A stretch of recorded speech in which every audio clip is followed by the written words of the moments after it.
Dès sa nomination au poste de ministre d'État, ministre de la Justice et garde des Sceaux, Guillaume Ngefa s'est donné comme l'une des missions de lutter contre le phénomène foliomène, une initiative saluée par le président de la Chambre provinciale de justice et de justice près la Cour d'appel de Kinshasa-Gombe. L'initiative du ministre de la Justice, c'est une initiative très louable. Parce que même nous, les justices de justice, nous sommes là pour l'accompagner. Parce que ce phénomène, c'est un phénomène qui a dérangé beaucoup de gens et qui a fait perdre à l'État beaucoup de biens. Alors, si c'est pour l'intérêt de la nation, c'est l'intérêt du pays, en tout cas, nous les huissiers de justice, donc nous sommes derrière sa vision pour l'accompagner. À en croire Maître Moussengo Waya, sa chambre, comme toute autre chambre des huissiers de justice, veille scrupuleusement au contrôle des décisions de justice avant toute exécution, afin d'éviter les huissiers de justice de tomber dans ces phénomènes. Nous, au niveau de la chambre, on s'est déjà organisé pour traiter les dossiers d'exécution. D'abord, chez moi comme président, lorsque vous venez avec un dossier d'exécution, c'est comme ça que nous sommes mis d'accord avec tous les huissiers de justice.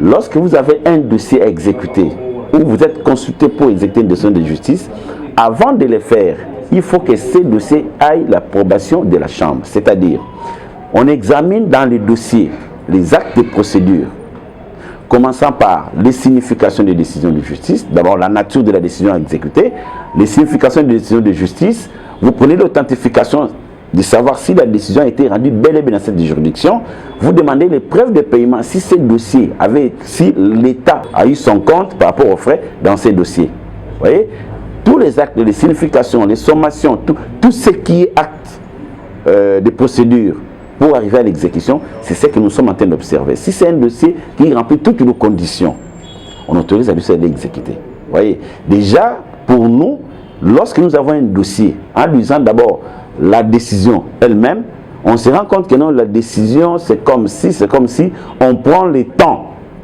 de vérifier, d'avoir l'exactitude sur l'acte que l'huissier veut poser comme exécution.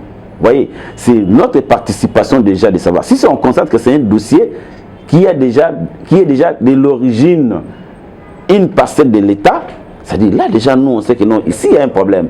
Il faut qu'on vérifie si réellement la décision qu'on veut exécuter, la parcelle n'appartient pas à l'État ou le bien n'appartient pas à l'État.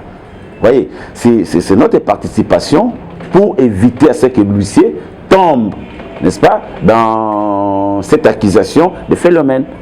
Cependant, le président de la Chambre provinciale des huissiers de justice près la Cour d'appel de Kinshasa-Gombe appelle à une justice équitable au cas d'Indelaire qui est condamné au premier degré suite au phénomène foliomène. Selon lui, l'officier public et ministériel n'est qu'un bouc émissaire dans ces phénomènes car il intervient qu'à la dernière position dans un processus judiciaire.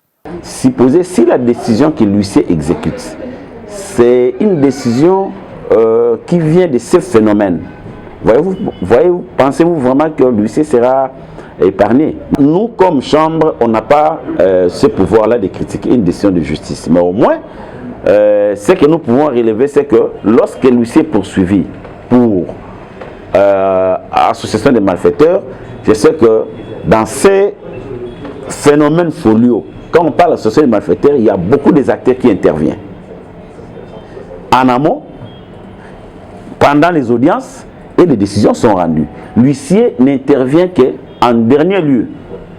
C'est-à-dire, les autres ont déjà défendu, les autres ont déjà pris des décisions. Il y a même de ceux-là qui ont signifié, d'ailleurs, comme on a toujours dit, ça fait partie de notre combat, c'est que l'huissier qui va exécuter sa décision, il doit commencer par lui-même signifier son assignation.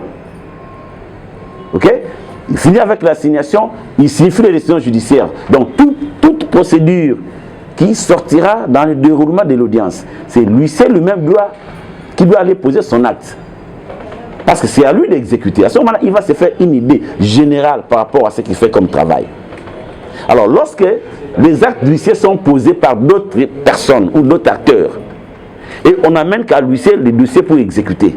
Mais lorsque l'huissier exécute, là, on l'appelle il est dans le phénomène folio. Non.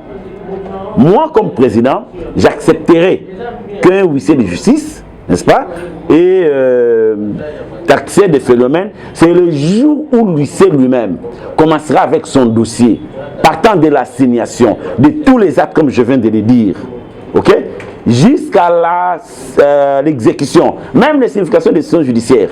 Et on me présente, donc voilà, l'huissier, il a participé dans le coup, n'est-ce pas, de la spoliation, tout ça.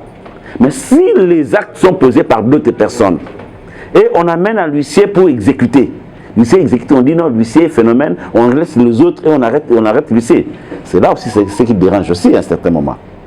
Donc il faut qu'il y ait quand même l'équité dans les traitements de toute personne qui participe, n'est-ce pas, d'une façon frauduleuse dans les phénomènes frauduleux. Il faut que tout le monde soit sanctionné. Il ne faut pas seulement s'en prendre aux huissiers, c'est comme si ça devient un acharnement pour les huissiers de justice. Le phénomène foliomène désigne une association de certains acteurs judiciaires vérés, composés souvent de magistrats et avocats pour spolier les biens immobiliers des privés ou de l'État.